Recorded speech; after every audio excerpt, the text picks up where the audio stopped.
So then now let's report the output in a table. Okay.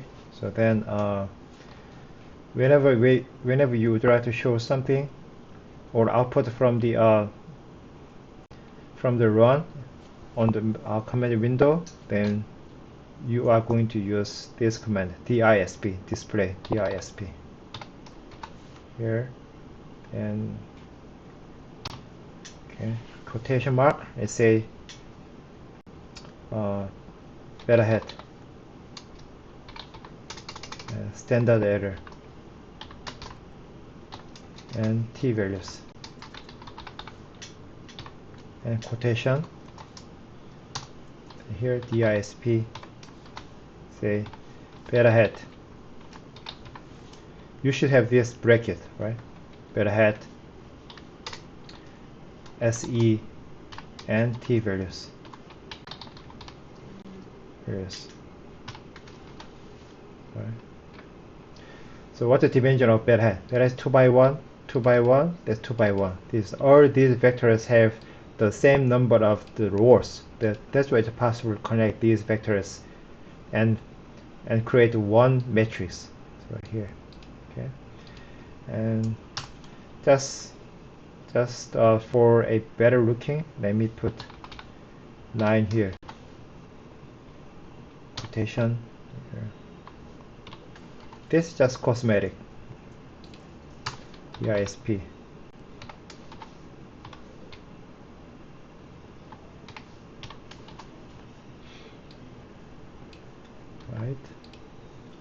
Right, this. Okay, then let me run it, the code. So here,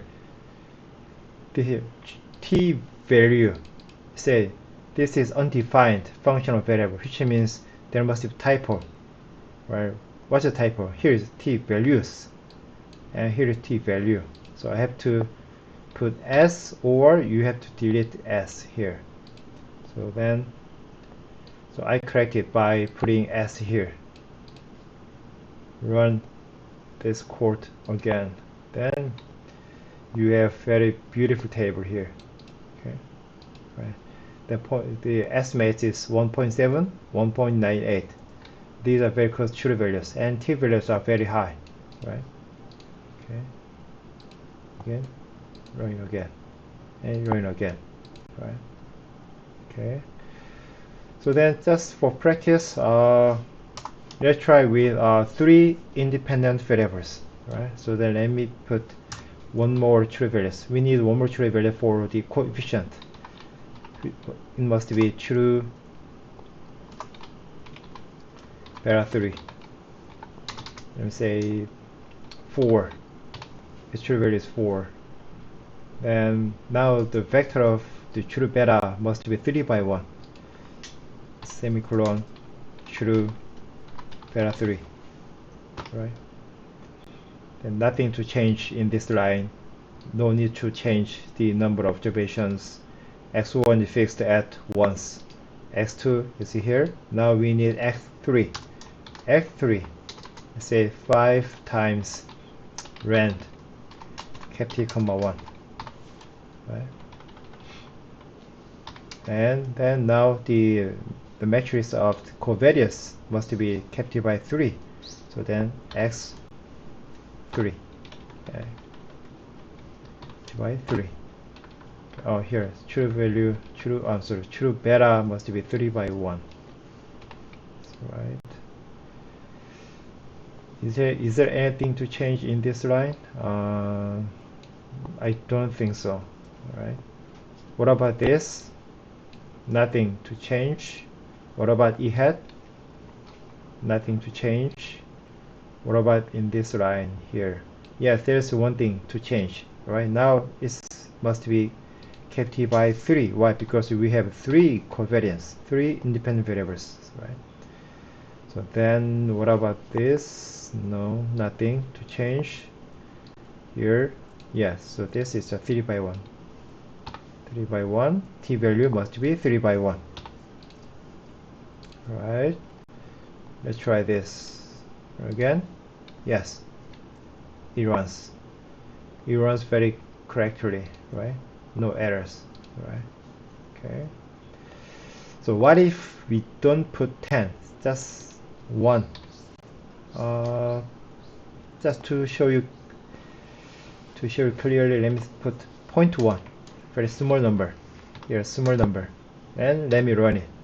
Okay, please remember that here t values are very high, and this estimates very close to the true values, 1, 2, 4. Okay, now I change the just variance of covariance, then run it, and you see that t values are still high though, but the estimates are quite far from the true values. This is close to 1, but this is quite far away from 2. This is not close to 4 either, right? Okay. So if the variance or the variation of the covariance is too small, then relation between independent variable and dependent variables are not clear. So that's why we don't have very accurate estimates. So to get very clean estimates or very clear estimates, that's why we put a large number, which is multiplied to this the uniform rows, right? And then 10 again. Okay. So then variation of the covariance is large, then the relation between x and y can be observed. Yeah, very efficiently, I would say. Alright, so let me try again. Yes. Okay, again.